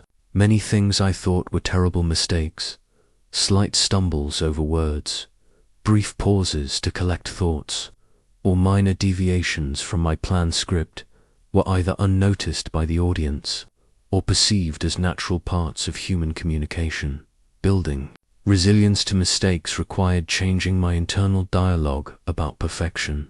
Instead of demanding flawless delivery, I began to focus on effective communication. The goal wasn't to avoid all mistakes, but to deliver value despite inevitable human imperfections. This shift in perspective dramatically reduced my anxiety and improved my actual performance. Practice with intentional mistakes became part of my preparation routine. I would deliberately make small errors during practice sessions and work on recovering smoothly. This training made real mistakes feel less catastrophic because I had experience handling them gracefully. The humor potential in mistakes became one of my favorite discoveries. When something went wrong in a way that was genuinely funny, acknowledging it with appropriate humor often created the best moments of connection with audiences. These unplanned moments of levity made presentations more memorable and enjoyable for everyone involved. Over time, I realized that some of my most successful presentations included visible mistakes that I handled well. These moments of authentic human imperfection often created stronger connections with audiences than perfectly polished performances ever could. The fear of mistakes was replaced by confidence in my ability to handle whatever might occur while continuing to provide value to people who had given me their time and attention. After mastering the fundamental techniques for overcoming speaking fear, I discovered that building truly unshakable confidence required advanced methods that went beyond basic preparation and positive thinking. These sophisticated techniques allowed me to develop the kind of deep, lasting confidence that remained strong even in the most challenging speaking situations. The concept of progressive confidence building became central to my advanced approach. Instead of trying to leap immediately from terror to complete confidence, I created a systematic ladder of increasingly challenging speaking opportunities. I started with casual conversations in small groups, progressed to informal presentations among friends, then moved to formal speeches in low-stakes situations, before tackling high-pressure presentations. Each successful experience at one level built genuine confidence for the next level. This gradual progression prevented the overwhelming anxiety that comes from attempting challenges far beyond your current comfort zone. By the time I faced truly important speaking opportunities, I had already proven to myself repeatedly that I could handle public communication effectively. Systematic desensitization became one of my most powerful tools for eliminating specific fears. If I was particularly anxious about speaking to authority figures, I would deliberately seek opportunities to present to increasingly senior audiences. If large groups intimidated me, I would gradually increase the size of my audiences over time. This methodical exposure to feared situations, combined with positive experiences, systematically eliminated specific anxiety triggers. I developed what I call artificial pressure, training deliberately creating high-stakes practice situations that were actually more challenging than real presentations. I would invite respected colleagues to observe my practice sessions and provide honest feedback, or I would record myself presenting and critically analyze my performance. By making practice more difficult than actual presentations, real speaking opportunities felt easier by comparison. Advanced visualization techniques went far beyond basic mental rehearsal to include detailed sensory experiences and emotional conditioning. I would visualize not just successful presentations, but successful recovery from various challenges and problems. I would imagine feeling completely calm and confident in situations that had previously triggered anxiety, literally rewiring my emotional responses through repeated mental practice. The confidence anchoring technique proved remarkably effective. For accessing confident states on demand, I would recall my most successful speaking experiences in vivid detail, fully experiencing the feelings of confidence and success. Then associate those feelings with a specific physical gesture or word. Through repetition, I could trigger confident feelings instantly by using my anchor. Reframing exercises became essential for transforming limiting beliefs about speaking. Instead of telling myself I'm not a natural speaker, I would actively replace that thought with I'm becoming more confident and effective every time I speak. This wasn't just positive thinking, it was deliberate cognitive restructuring based on accumulating evidence of my improving abilities. Advanced breathing techniques went beyond simple deep breathing to include specific patterns designed for different purposes. I learned tactical breathing for immediate stress relief, energizing breath patterns for building excitement and power, and centering techniques for maintaining calm focus during challenging moments. These became reliable tools for managing my internal state, regardless of external circumstances. The power posture technique involved using specific physical positions to generate confident feelings. Before speaking, I would spend 2 minutes in an expansive, powerful posture, standing tall with arms raised or hands on hips, chest open, chin up. Research has shown that these positions actually increase confidence hormones and decrease stress hormones, creating genuine biological changes that support confident behavior. I developed pre-performance rituals that created consistent psychological preparation regardless of the speaking situation. These rituals included specific sequences of mental preparation, physical warm-up, and emotional centering that became automatic confidence triggers. Having the same routine before every speaking opportunity created familiarity and control in otherwise variable situations. Advanced audience analysis techniques helped me adapt my confidence-building strategies to specific groups and situations. I learned to assess audience expectations, energy levels, and receptivity, then adjust my approach accordingly. This preparation eliminated many sources of uncertainty that had previously triggered anxiety. The competence-confidence loop became a crucial concept in my advanced development. I discovered that confidence and competence reinforce each other. The more skillful you become at speaking, the more confident you feel, which allows you to take on greater challenges that further develop your skills. Understanding this loop helped me focus on continuous skill development as a path to unshakable confidence. Stress inoculation training involved deliberately practicing under mildly stressful conditions to build resilience. I would practice presentations while tired, with distractions present, or with artificial time pressure. This training ensured that normal speaking challenges felt manageable rather than overwhelming. The concept of identity-based confidence represented the highest level of development. Instead of just feeling confident about specific speaking situations, I began to see myself as someone who was naturally good at communication. This identity shift made confidence my default state rather than something I had to consciously create. Advanced feedback integration became crucial for continuous improvement without damaging confidence. I learned to seek specific, constructive feedback from trusted sources while filtering out unhelpful criticism. This allowed me to keep growing as a speaker while maintaining the confidence necessary for continued progress. The mastery mindset replaced the performance mindset in my approach to speaking. Instead of viewing each presentation as a test to be passed, I began seeing every speaking opportunity as a chance to practice and improve my craft. This perspective eliminated the pressure for perfection, while maintaining high standards for continuous development.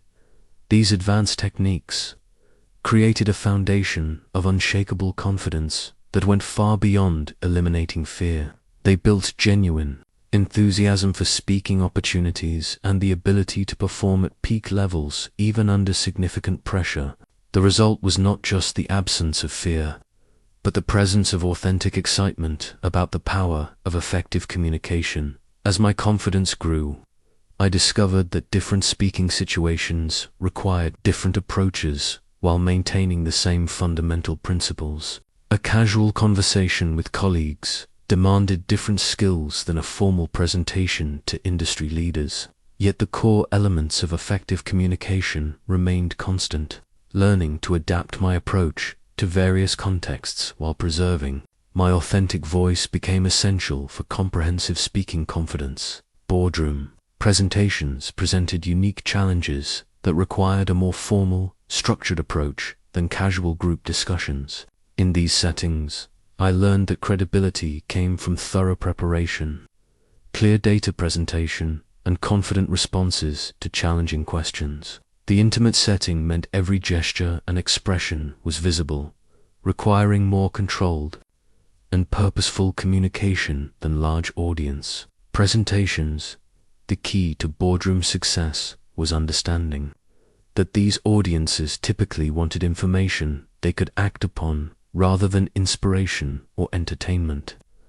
I adapted my storytelling to include more business-focused examples and measurable outcomes. My preparation became more detailed regarding facts, figures, and potential objections, while maintaining the conversational tone that had served me well in other contexts. Large audience presentations required different energy and projection than smaller groups. I had to learn to fill the room with my presence while maintaining intimate connection with individual audience members. This meant larger gestures, more varied vocal dynamics, and stronger, more dramatic examples that could engage people sitting far from the speaker. The challenge of large groups was maintaining the personal connection that made smaller presentations so effective. I learned to identify friendly faces throughout the audience and speak directly to them, creating the illusion of personal conversation even in crowds of hundreds. This technique maintained authenticity while reaching everyone in the room. Impromptu speaking situations initially terrified me because they eliminated the extensive preparation I had relied upon for confidence. However, I discovered that the same conversational principles that worked in planned presentations served me well in spontaneous situations. The key was having a mental framework for organizing thoughts quickly under pressure. I developed a simple structure for impromptu responses. Acknowledge the question or situation, share a relevant personal experience or observation, and conclude with a clear takeaway or call to action. This three-part framework gave me a reliable structure for any unexpected speaking opportunity while allowing natural, conversational delivery. Virtual speaking, which became increasingly important as technology advanced, presented entirely new challenges that required significant adaptation of traditional techniques. Without the immediate feedback of physical presence and audience energy, I had to learn to project confidence and connection through a camera lens rather than direct eye contact. The technical aspects of virtual presentation demanded new skills. Managing lighting, audio quality, and visual backgrounds became as important as content preparation. I learned to speak with slightly more energy and expression than felt natural to compensate for the flattening effect of camera transmission. While maintaining authentic emotion and connection, panel discussions required balancing individual message delivery with group dynamics and time constraints. I learned to make my points concisely while supporting other panelists and maintaining audience engagement. This format demanded quick thinking and flexibility as conversations developed unpredictably based on other participants' contributions. The key to panel success was preparation for interaction rather than just individual presentation. I would research other panelists, anticipate discussion topics, and prepare brief, impactful responses that could fit into natural conversation flow while advancing my key messages. International and multicultural audiences required sensitivity to different communication styles and cultural expectations while maintaining authentic delivery. I learned to research cultural norms around directness, humor, and audience interaction, adapting my approach respectfully while preserving the core elements that made my presentations effective. Working with interpreters demanded new skills in pacing, pause timing, and gesture coordination. I had to learn to speak in shorter, clearer segments while maintaining emotional connection despite the translation barrier. This experience taught me valuable lessons about the universal aspects of effective communication. Crisis communication situations required calm authority and clear information delivery under high stress and emotional circumstances. These contexts demanded absolute authenticity and transparency while maintaining confidence that could reassure concerned audiences. I learned to prepare for difficult questions and emotional responses while staying focused on helpful information. Sharing BDR interviews presented their own unique demands, including time constraints, prepared questions, and the challenge of communicating key messages regardless of the interviewer's agenda. I learned to bridge from any question to my important points while maintaining natural conversation flow and authentic personality.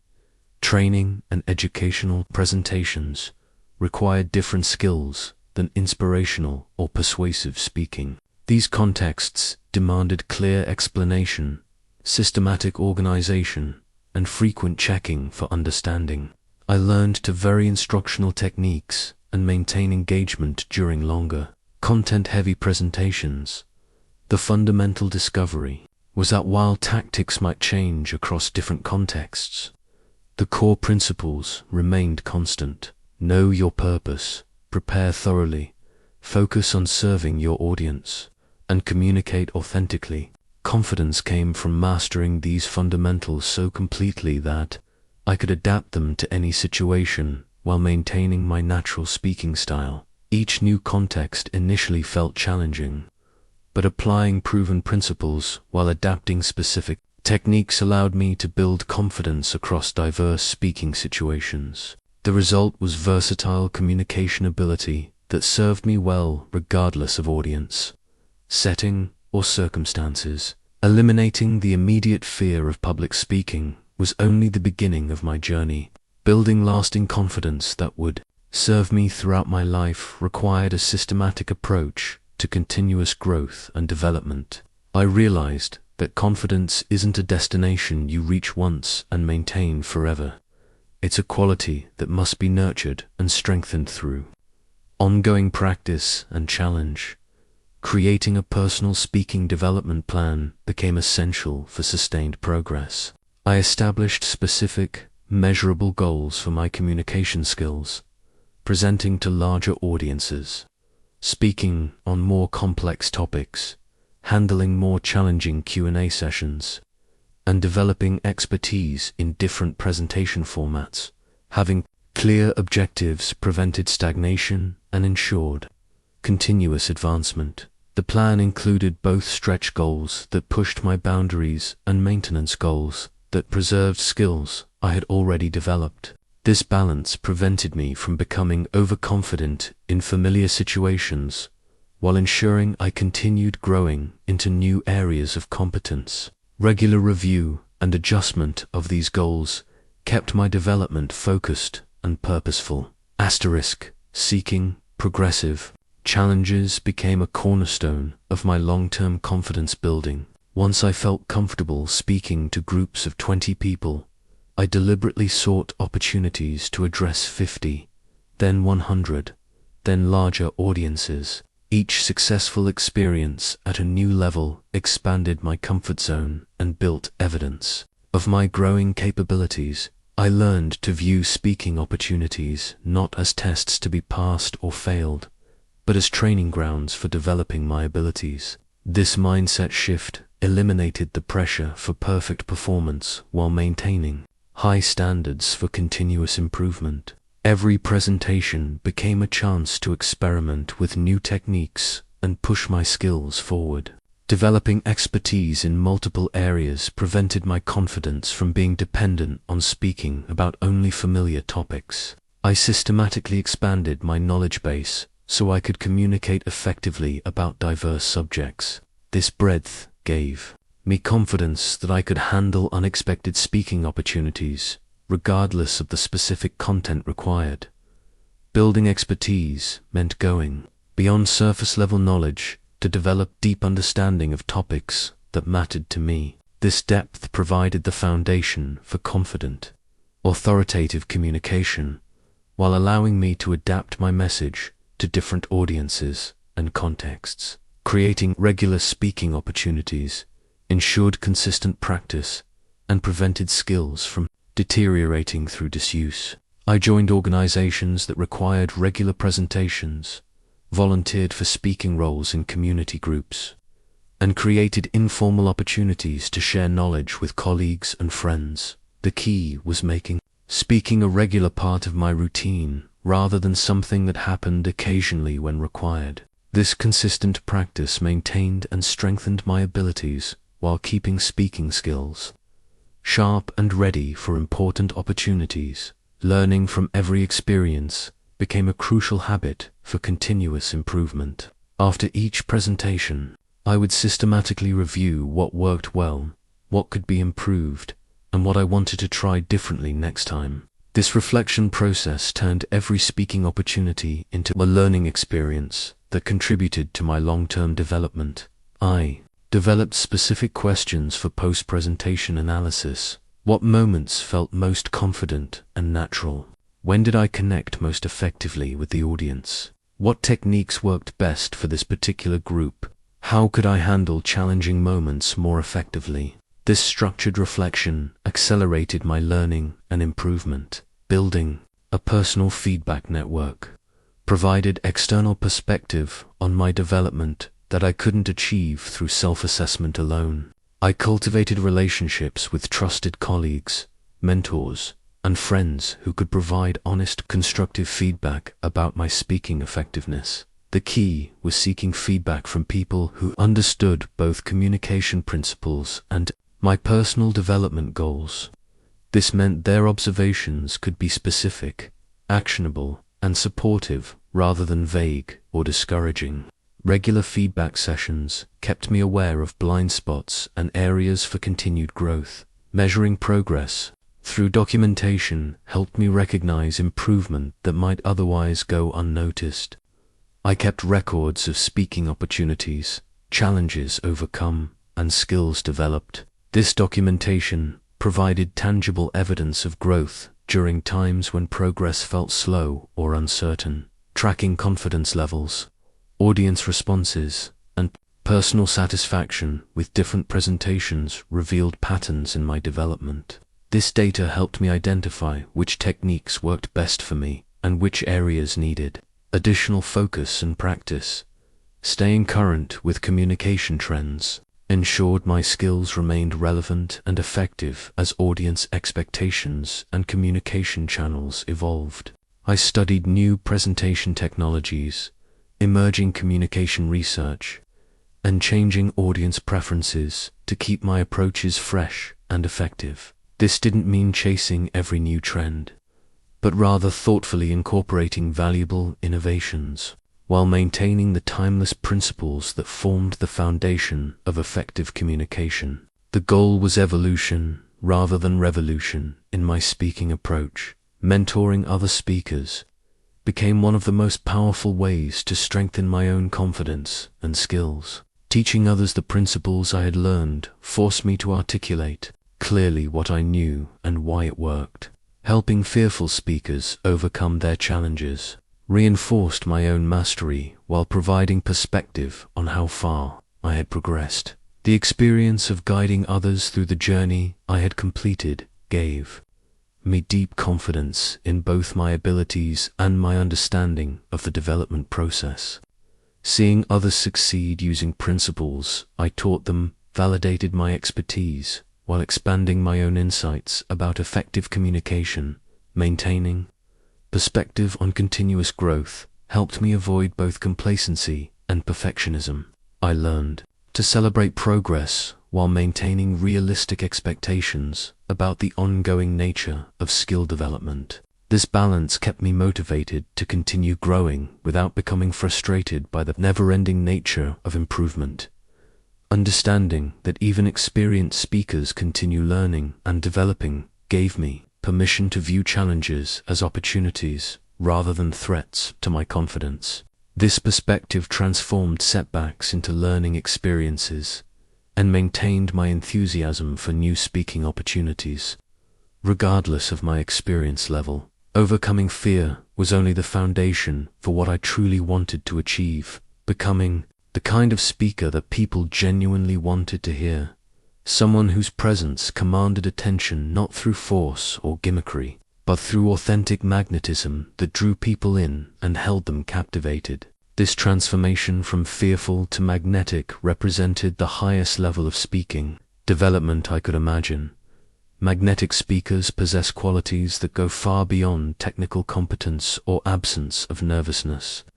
They have developed a unique presence that makes audiences lean forward with interest, remember their messages long after the presentation ends, and actively seek opportunities to hear them speak again. This magnetism isn't about charisma or natural talent. It's about developing specific qualities that create irresistible communication appeal. Authentic passion became the cornerstone of magnetic speaking.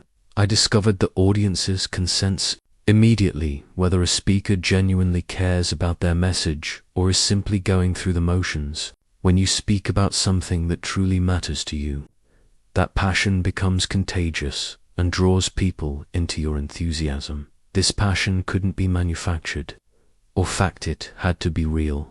I learned to choose speaking topics that genuinely excited me and to find personal connections to subjects I was required to address. When my authentic enthusiasm showed through my words and delivery, audiences responded with engagement and interest that transformed the entire speaking experience. Developing a unique voice meant moving beyond copying other speakers' styles to discover my own distinctive approach to communication.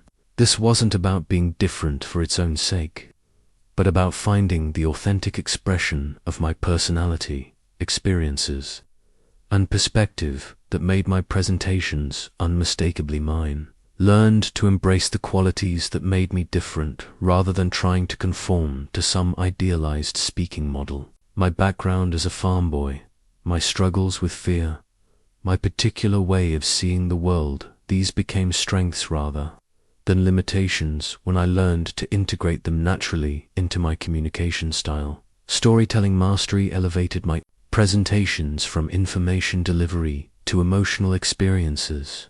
I developed the ability to weave narratives throughout my presentations that didn't just illustrate points, but created emotional journeys that audiences traveled with me. These stories became the vehicles for deeper connection and lasting impact.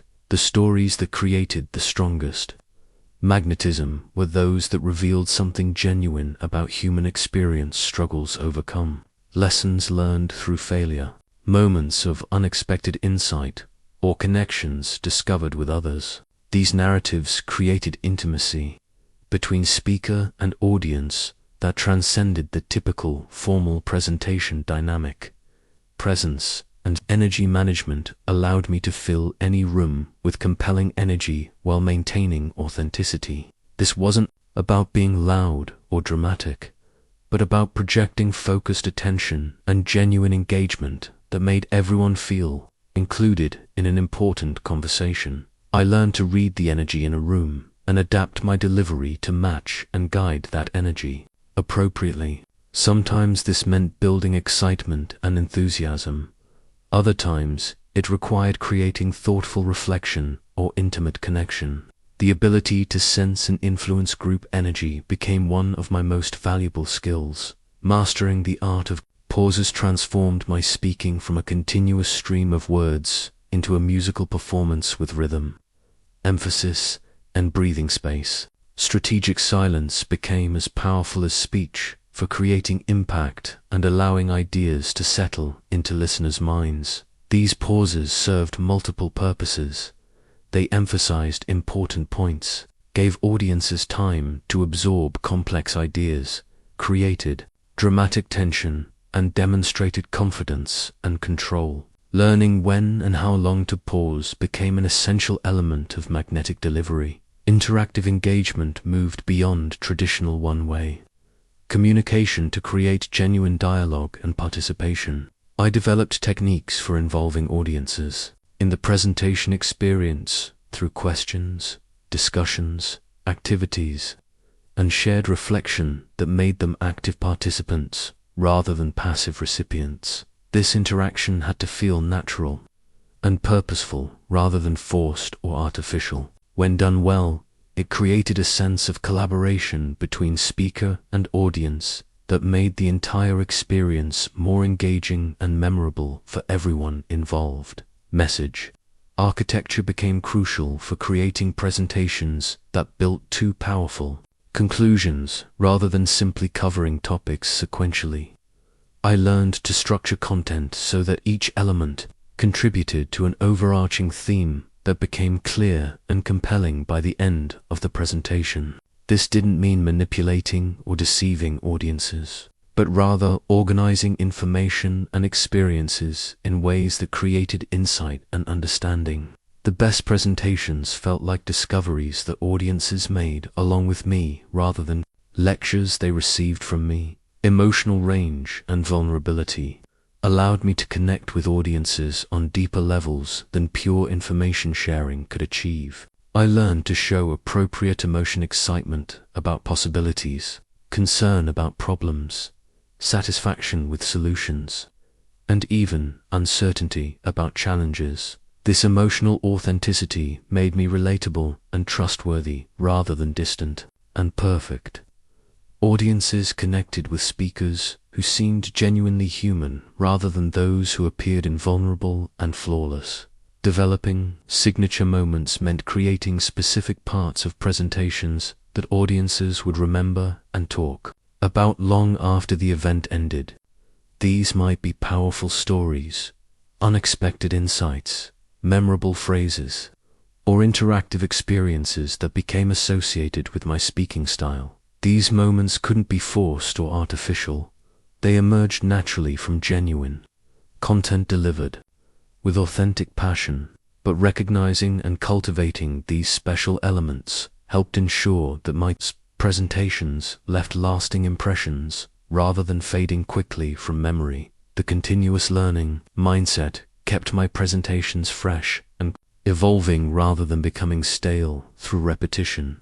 I remained curious about new ideas, different perspectives, and emerging insights, that could enhance my message and delivery. This meant staying connected to current developments in my areas of expertise, learning from other exceptional speakers, and constantly experimenting with new approaches to familiar material. The goal was growth and improvement rather than perfection of a fixed approach. Ultimately, magnetic speaking emerged from the integration of all these elements into a natural, authentic style that reflected who I had become through my journey from fear to confidence. The magnetism came not from techniques or tricks, but from genuine expertise, authentic passion, and deep care for the audience's experience and growth. As I reflect on my transformation from a terrified farm boy who could barely speak 2 words in public to someone who has helped millions overcome their speaking fears, I'm struck by the profound ripple effects that conquering this fear has created. Your journey with public speaking is about far more than just delivering presentations. It's about unleashing your full potential to influence, inspire, and impact the world around you. The confidence you develop through mastering public speaking transforms every area of your life in ways you may not initially anticipate.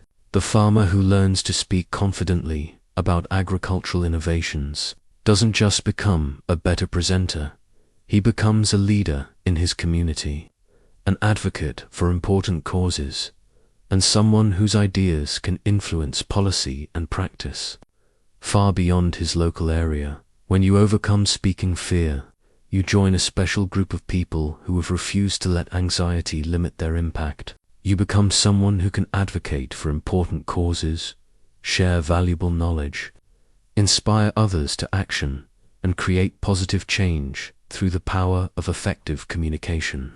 This responsibility is both a privilege and an obligation. Your message matters more than your fear. Whatever knowledge you possess, whatever experiences you've lived through, whatever insights you've gained, these deserve to be shared with others who can benefit from what you've learned. The world needs people who will speak up about important issues, teach valuable skills, and inspire others to pursue their own growth and development. I've learned that the most meaningful speaking opportunities often come from sharing your struggles and victories rather than just your expertise. The presentation about overcoming personal challenges may impact more lives than the technical lecture about professional skills. Your humanity and authenticity create connections that pure information cannot achieve. The responsibility of confident communication extends to creating space for others to find their voices as well. When you speak with confidence and authenticity, you give others permission to do the same. Your courage to share your thoughts and experiences encourages other fearful speakers to take their own first steps toward confident communication. Building your speaking legacy means thinking beyond individual presentations to consider the cumulative impact of your communication over time. Each speaking opportunity is a chance to contribute to positive change, whether through sharing knowledge, inspiring action, challenging assumptions, or simply modeling the possibility of growth and transformation. The platforms available for sharing your message have never been more diverse or accessible. Traditional speaking venues, conferences, meetings, and formal presentations, just a fraction of the opportunities available to confident communicators. Digital platforms, community organizations, professional associations, and informal gatherings all provide chances to share your insights and experiences. Your speaking development doesn't end when you overcome fear. It evolves into a lifelong journey of growing influence and impact. The skills you develop for managing anxiety become tools for handling any challenge. The confidence you build through speaking preparation enhances your effectiveness in all professional and personal interactions. Advanced growth involves expanding not just your comfort zone, but your sense of responsibility for using your voice effectively. This means speaking up about issues that matter to you, sharing knowledge that could benefit others, and using your communication skills to create positive change in your community and beyond. The teaching aspect of your journey becomes increasingly important as you develop expertise. Every person who overcomes speaking fear has the opportunity to help others do the same. Your experience navigating from terror to confidence provides credibility and hope for those still struggling with their own communication anxiety. Mentoring fearful speakers becomes one of the most rewarding applications of your developed skills. The gratitude and transformation you witness in others who overcome their fears through your guidance creates a sense of purpose and impact that extends far beyond your own speaking success. Your continued growth requires maintaining the beginner's mind that served you well during your initial development. Even as you become more experienced and confident, staying open to learning new techniques, perspectives, and approaches keeps your communication fresh and effective. The speaking skills you develop become increasingly valuable as you advance in your career and take on greater responsibilities. Leadership roles require clear communication, persuasive presentation, and the ability to inspire others through spoken word. Your investment in overcoming speaking fear pays dividends throughout your professional life. Personal relationships also benefit from the confidence and communication skills developed through conquering speaking anxiety. The same principles that make you effective in front of groups enhance your ability to connect meaningfully with individuals, resolve conflicts constructively, and express your thoughts and feelings clearly. The legacy you create through confident communication extends beyond your own lifetime. The people you influence through your presentations may go on to influence others, creating expanding circles of positive impact that multiply your initial investment in overcoming fear.